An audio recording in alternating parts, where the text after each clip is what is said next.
Hey, what's going on, guys? This is Mus and welcome to the OCG metagame breakdown of week number 2 of finally January 2021. I was actually getting tired of still being in January 2020.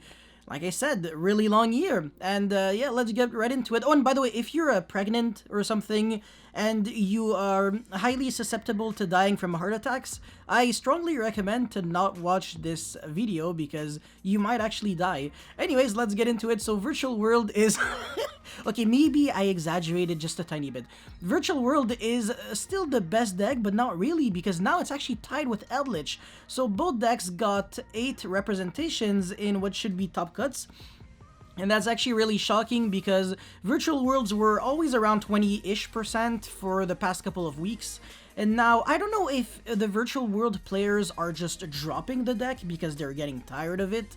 That's definitely something that can happen, or what's actually happening is that they're just not doing well, and their conversion rate is really garbage because a lot of people are still playing the deck, but not a lot of people are competing with it really well because other people, like other decks, are just deck building to destroy Virtual World, so maybe that's the case. And as you can see, Eldritch getting the second best top cut spot, but what you have to remember here is that when you see Eldritch, you don't really necessarily think, oh, instantly Eldritch Zodiac, because as you can see, 6 Zodiac Eldritch and 2 Eldritch, but there's actually something interesting about this 2 Eldritch that I'm going to talk to you really soon. Anyways, Zodiac is actually third best. This is crazy. Zodiac is proving to be a really good strategy, which is shocking because it doesn't really snowball advantage too much. Like, the best you can do is Mega Clops with a bunch of Xyz and kind of play from there, but it's not like it's not unfair advantage. Like, yes, Zeus is broken,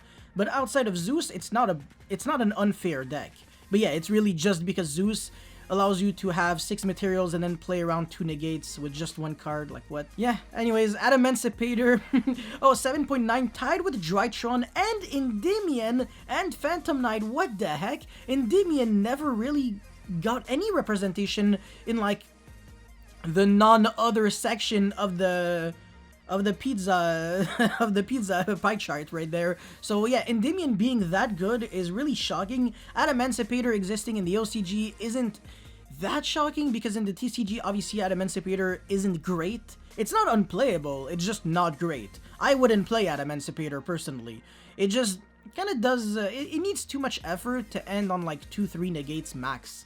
So the boards are always breakable, and you know, the follow-up play isn't unfair, but because with Block Dragon you get 3 searches every single turn. During your turn, during your opponent's turn, because of Masquerena, you link off. So yeah, no, we're really happy we're done with that bullshit. And yeah, Drytron 7.9, I've been saying this for the past couple of weeks. I was like, why aren't people playing Drytron in the OCG? It's really good. And yeah, I mean, yeah, now it's actually 7.9, so shocking, but makes sense. And I can't understand why Endymion is that good. To be fair, they do have a lot of banned cards. I mean, they have a lot of cards that we have banned here. They have them at 1, like Astrograph and Electrum. I'm pretty sure they're at 1, but they also have Chrono and Darkworm at 1, which I guess kind of sucks because a lot of their other cards are also crippled. I don't know if they have Joker and... I think they have Joker, yeah, I'm pretty sure they have. Anyways, Phantom Knight, whatever. Dragon Maid still 6.6.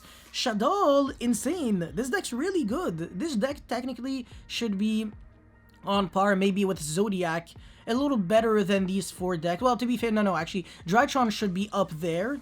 Zodiac should be a little bit more down. I want to say Zodiac Eldritch is better than pure Zodiac. And Virtual World, it's just a matter of time before it starts falling off, to be fair, because when you think about it, percentage-wise, it's not been doing well since it was the tier 1 best deck consensus. Like, it was 20-ish%, and now it's legit half than that, which is really crazy.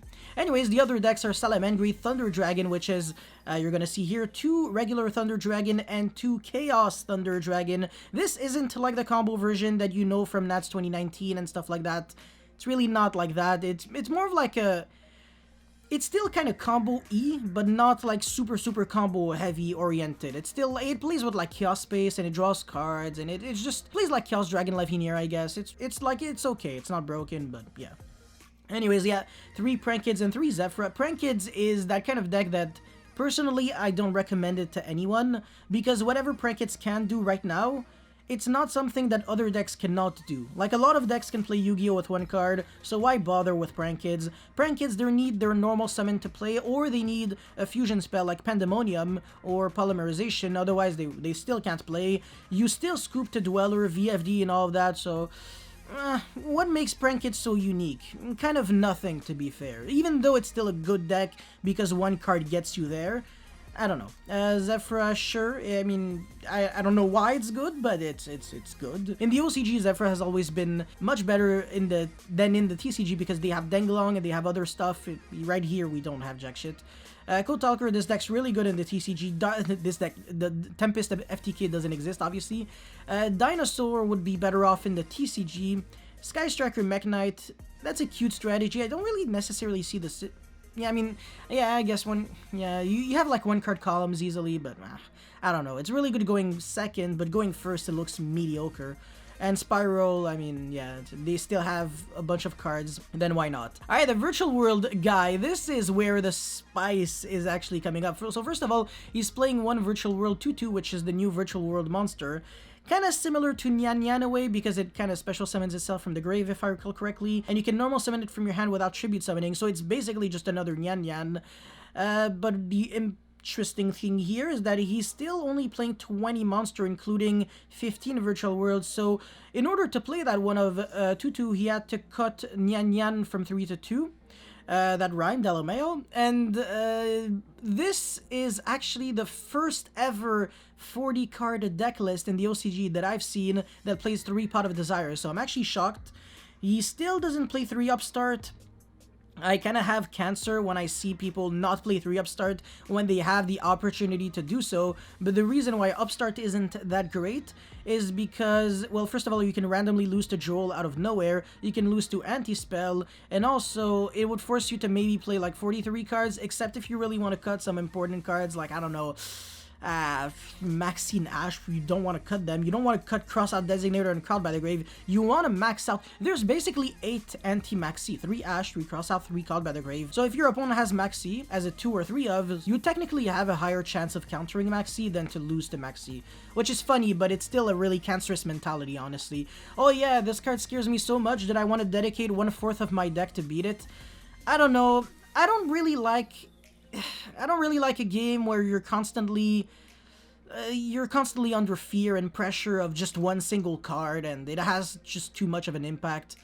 Anyways, the rest of the deck is standard. The extra deck is standard except the Beatrice, which is kind of new because of this card, Mischief of the Gnomes. Shoutouts to Andrew Pickens. I'm pretty sure that's the name of the boy. Or Drew Pickens, I don't know what's his official name. His YouTube channel is DP Yu-Gi-Oh! I think he has like over 100k subscribers, I think. I've been subscribed to him for like 7 years or something. Anyways, Mischief of the Gnomes is a trap card that you send with Beatrice. And basically during your opponent's turn, you're going to banish it and increase the level of every monster on the field and in the hand, I think, even after they're like summoned, by 1. So in other words, when you're playing a Virtual World mirror match, they're dead. They're dead because every single, like, the Virtual Worlds, they function in multiples of 3. So if you transform them from like 3 to 2 or 6 to 5, it screws the strategy completely. They legit can't do anything because all the Synchro and all the Xyz are once again in multiples of 3. So they can't do anything. Imagine 2 plus 5, that's 7. What am I gonna do? You need like an IQ of 10 billion to play around this card and be like, oh, I'm gonna play the perfect level 7 Synchro and the perfect, I don't know, something else level 10 Synchro maybe, just so I don't lose the Mischief of the Gnomes, but if it catches people off guard, then you lose to it. It's that simple, and it's not like they had to draw this one of. It's searchable by Beatrice. Beatrice is just 2 level 6, so Lao Lao, Revive Back Lao Lao, or Kirin, or Tutu is literally already Beatrice, which is Happy Land City. So yeah, Mischief of the Gnomes, really, really interesting tech, and this is going to have an impact on the TCG, I can promise you that. And honestly, this is the main reason why I actually do these OCG metagame breakdowns, not only so, you know, we kind of learn from the OCG, because honestly, the TCG is just OCG 2.0. We're always just following them, if anything. They're ahead of us, and we're always, you know, taking what they already have made, and we're trying to build upon that. But yeah, Mischief of the Gnome is actually kind of a good example, even though I'm pretty sure TCG players have already figured it out. Absolutely fantastic. Definitely something that you have to learn from this. Anyways, Eldritch, haha! Alright, I don't even want to spoil it, but look at the main deck. Pretty standard. Alright, typical Eldritch strategy. Nothing too unique, right? There's nothing that just shocks me, and this guy has an IQ of 10 billion, but look at the extra and side deck. So the guy's playing 3 Pot of Extravagance, so, you know, he doesn't really care about his extra deck. But what if I told you that the guy actually sided Zodiac cards? 4 Zodiacs, 1 Tenki, 1 Barrage, 1 Thoroughblade, 1 Whiptail. That's it, that's all. If you draw both Zodiacs, Thoroughblade just discards the surplus. So why would you care? And Whiptail, even if you don't have access to Zeus, it's still really good at banishing, so non-destructive, non-targeting removal, really insane toolbox that you're giving yourself. And also, all you really need to do is cut those Extravagance, maybe Skill Drain if you don't need it anymore, depending on the matchup. You still get to play all of those traps. It's not a huge package, and you only really need it going second, but even going first, it's honestly not that bad. You can just make Drancia pass, it's still 1 interruption, your opponent has to deal with it, otherwise next turn, you go Borbo, get all those materials, make Zeus, and then you clear their board, you have more interruptions, you snowball with the Eldritch cards because they keep recurring like more card advantage every single turn. They replace themselves really amazingly, so this is just absolutely fantastic. I love this so much. I think conversions in the side deck, and yeah, in the side deck basically, not really in the extra deck. If you're actually main decking main deck cards in your extra deck, well, yeah, no. Anyways, I think this is just revolutionary, even though it's not new. It's really, really sick, so yeah. Anyways, the rest is kind of standard. Zodiac. Now, there's nothing technically really spicy about this, outside of the fact that once again, he's playing Rabina, which I really like. If Barrage is in the graveyard, you can revive back Rabina with Laika, and then crash it or destroy it or whatever to recycle back the Barrage. And technically, that's a 1-card snowball play that you can do with Rat. Rat can send Bunny Blast, well, Rabina, whatever, Bunny Blast, Rabina. And then, you know, you revive it back, you pop it with Drancia, and then you recycle back Rat. So it kind of replaces Broad Bowl in a way if you're going first and you still end on that 1 interruption. And then next turn you revive back this card. Sorry, yeah, exactly. And then you normal summon the Rat, you send the Barrage, you crash, exactly. So 1 card Yu-Gi-Oh! Gets you to Barrage, and Barrage is continuous card advantage if you can pop cards other than Barrage, obviously, otherwise it would kind of be stupid. So if you pop Ram, or if you pop Bunny Blast, or Tenki, whatever, Happy Land City. And then I really like the fact that he's playing Solemn Strike. Thank you so much. This card's broken. 3 Book of Moon, 3 Cyclone, really clean. He's making the perfect balance between going first and going second. He's playing that one of searchable Dino Wrestler Pancratops because you can make Ossa and crash. It searches a 1500 or weaker defense Earth monster from your deck to your hand. Pancratops has 0 defense, so it doesn't matter if it has 2600 attack, you can still search it, and then special summon it on main phase 2, and it just adds even more pressure on your opponent. It's easy to make like Ossa. You like every single one of your Zodiacs can go Laika, revive back a monster from your grave, and then Ossa, boom, boom, boom. So yeah, pretty beautiful 3 desires, I guess, in 41 card deck. Sure, yeah. And main deck Harpy's Feather Duster. Is everyone else? No, not everyone else is doing it. Oh, okay, so that's why this is actually a 40 card deck and not like a 41 or something card deck. He's actually not main decking the Harpy's Feather Duster.